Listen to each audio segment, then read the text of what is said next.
آج ہم سبق معلم اعظم کی پڑھائی کریں گے۔ تو سب سے پہلے آپ مجھے نبی صلی اللہ علیہ وآلہ وسلم کی کوئی ایک خوبی بتائیے، یعنی ان کی کوئی ایک اچھی بات، کوئی خوبی جو آپ کو پتا ہو۔ چلے میں آپ کو بتاتی ہوں۔ نبی صلی اللہ علیہ وسلم نرمی اور محبت سے اپنی بات سمجھاتے تھے، یعنی جب انہیں کسی کو کوئی بات سمجھانی ہوتی تھی نا تو وہ بہت ہی نرمی اور محبت سے سمجھایا کرتے تھے۔ چلیں اب ہم سبق کی پڑھائی شروع کرتے ہیں۔ حضرت محمد رسول اللہ خاتم النبیین صلی اللہ علیہ وآلہ وصحابہ وسلم کو معلم اعظم کہا جاتا ہے۔ اب دیکھیے، حضرت محمد رسول اللہ یعنی اللہ کے رسول حضرت محمد، اور خاتم النبیین یعنی آخری نبی جن کے بعد کوئی نبی نہیں آئے گا، اور آگے درود لکھا ہوا ہے کہ نبی پاک اور ان کے خاندان والوں پر اور ان کے صحابہ صحابی کی جمع ہے، اور اس کا مطلب ہوتا ہے نبی پاک کے ساتھی، ان کے دوست، ان سب پر سلامتی ہو۔ تو یہ پورا ایک درود ہے جو یہاں لکھا ہے۔ انہیں معلم اعظم کہا جاتا ہے۔ معلم کہتے ہیں استاد کو، یعنی ٹیچر جو کسی کو کچھ سکھائے، اور اعظم کا مطلب ہوتا ہے سب سے بڑا۔ تو اس جملے کا مطلب یہ ہوا کہ حضرت محمد کو سب سے بڑا ٹیچر یا سب سے بڑا استاد کہا جاتا ہے۔ حضرت محمد رسول اللہ خاتم النبیین نے تمام انسانیت کو دنیا اور آخرت کی زندگی سنوارنے کی تعلیم جس بہترین انداز اور طور طریقوں سے دی وہ بے مثال ہے۔ یعنی حضرت محمد نے سب لوگوں کو، تمام انسانیت یعنی سب انسانوں کو اس دنیا، اور جب یہ دنیا ختم ہو جائے گی یعنی کہ آخرت، اس دنیا کی بھی اور آخرت کی بھی، کیسے ہم نے زندگی سنوارنی یعنی اچھی کرنی ہے، اس چیز کے بارے میں تعلیم دی، یعنی کہ سکھایا، اور اتنے بہترین انداز اور طریقے سے سمجھایا کہ جس کی کوئی مثال نہیں ملتی، بے مثال یعنی جس کی کوئی ہمیں اور مثال نہیں ملتی کہ کوئی اتنے اچھے طریقے سے بھی سمجھا سکتا ہے۔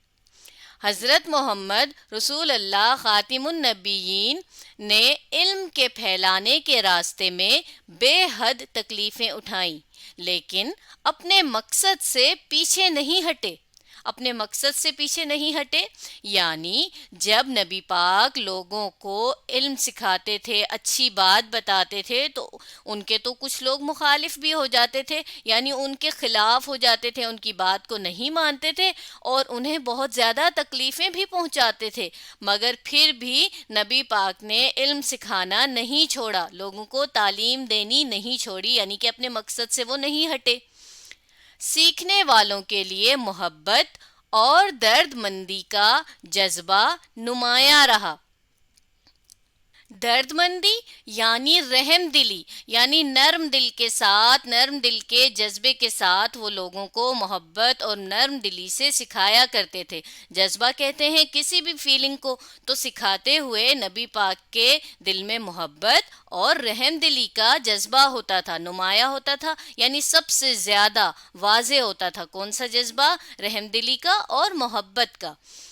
واضح انداز میں ٹھہر کر سمجھاتے، واضح انداز میں یعنی بالکل صاف انداز، اتنے یعنی آسان طریقے سے کہ کوئی بھی سنے تو اسے فوراً ہی سمجھ آ جائے، اور ٹھہر کر یعنی رک کر، ایک دم سے جلدی نہیں بولتے تھے بلکہ رک کر تاکہ لوگ آسانی سے سمجھ سکیں۔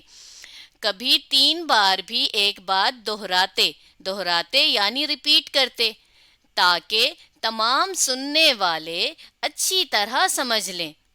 آسان اور دلچسپ انداز اختیار کرتے، دلچسپ انداز یعنی ایسا انداز جو لوگوں کو اچھا لگے، لوگوں کو اٹریکٹ کرے، اختیار کرتے یعنی اپناتے۔ इशारे, मिसालें ऐसी इस्तेमाल करते जो हर किसी के लिए समझना आसान होती। यानी जब वो किसी चीज़ की तालीम देते, कुछ किसी चीज़ के बारे में दूसरों को सिखा रहे होते, तो उसमें उनका ये तरीका होता था कि उसमें वो मिसालें भी इस्तेमाल करते थे और इशारों के ज़रिए भी समझाते थे ताकि सबको आसानी से समझ आ जाए। जो सिखाते खुद इसका अमली नमूना थे। अमली नमूना यानी कि जो वो सिखाते थे ना दूसरों को, वो खुद करते भी थे, यानी अपने आप से वो ये चीज़ दूसरों को सिखाते थे। यानी जो काम वो दूसरों को सिखा रहे होते थे वो खुद कर रहे होते थे, ताकि लोग उन्हें देखें कि हाँ वो खुद भी तो ये काम कर रहे हैं, ताकि सीखने वालों को ज़्यादा असर हो बात का और वो ज़्यादा जल्दी उस चीज़ को सीख कर अपनाएं। सीखने वालों में पहले इल्म हासिल करने का शौक कभी सवालों के ज़रिए पैदा करते और फिर अपनी बात की वजाहत करते। यानी ऐसा नहीं करते थे कि एकदम ही किसी भी बात पर समझाना शुरू कर देते थे, बल्कि पहले वो जिस मौजू पे, जिस टॉपिक पर समझाना चाहते थे उसके बारे में लोगों से सवाल जवाब करते, उनमें एक शौक पैदा करते, फिर अपनी बात जो है वो शुरू करते, वजाहत करते। मसलन एक बार हज़रत मोहम्मद रसूल अल्लाह ख़ातिमुन नबीयीन ने सहाबा कराम रिजवानुल्लाह ताला अलैहिम अजमईन, अब देखिए यहाँ पर ये फिर एक दुआ लिखी है और इसका ये मतलब होता है कि नबी पाक के साथियों, सहाबा कराम हमने शुरू में पढ़ा था ना कि सहाबी की जमा है, और सहाबी कहते हैं नबी पाक के साथियों को, उनके दोस्तों को। तो इस दुआ का ये मतलब है कि नबी पाक के साथियों से अल्लाह ताला हमेशा राजी रहे। से पूछा, एक दरख्त ऐसा भी होता है जिसके पत्ते कभी नहीं झड़ते, इसकी मिसाल मोमिन आदमी की सी है। मोमिन आदमी, मोमिन कहते हैं ऐसे शख्स को जो सच्चा पक्का मुसलमान हो।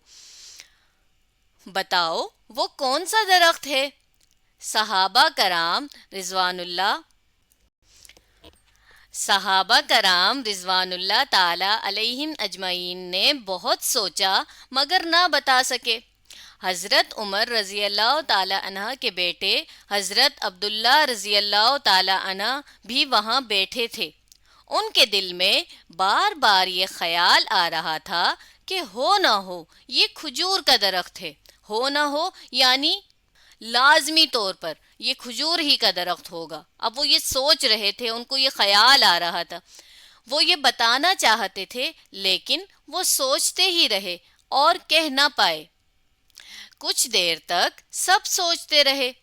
थोड़ी देर के बाद सहाबा कराम ने हज़रत मोहम्मद ख़ातिमुन नबीयीन से जवाब बताने की दरख्वास्त की, यानी रिक्वेस्ट की, गुजारिश की कि चलें अब आप ही हमें जवाब बता दें, हमें तो नहीं समझ आ रहा। हज़रत मोहम्मद ने फरमाया, मैंने जिस दरख्त के बारे में पूछा वो खजूर का दरख्त है। हज़रत अब्दुल्ला रज़ी अल्लाह ताला अन्हा ने अपने वालिद हज़रत उमर को ये बात बताई तो उन्होंने फरमाया, काश तुमने कह दिया होता तो मुझे कितनी खुशी होती। काश, काश का लफ्ज़ हम तब ज़ाहिर करते हैं कि जब हम अपनी किसी ख्वाहिश के बारे में बात करें कि काश ऐसा हुआ होता कि तुम कहते तो मुझे कितनी खुशी होती। क्योंकि देखिए किसी को तो उस सवाल का जवाब जहन में नहीं आ रहा था, सिर्फ हज़रत अब्दुल्ला को आ रहा था जहन में, लेकिन वो भी बोल नहीं पाए और सिर्फ सोचते ही रहे। तो जब उन्होंने अपने वालिद हज़रत उमर को बताया कि मुझे तो ये जवाब जहन में आ रहा था, तो उन्होंने कहा कि काश तुम बता ही देते। तो आज हमने सबक मौल्लिम आज़म की पढ़ाई की।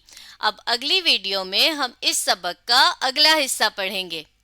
आप इस वीडियो को दोबारा देखिए और इस सबक की पढ़ाई को समझने की कोशिश कीजिए।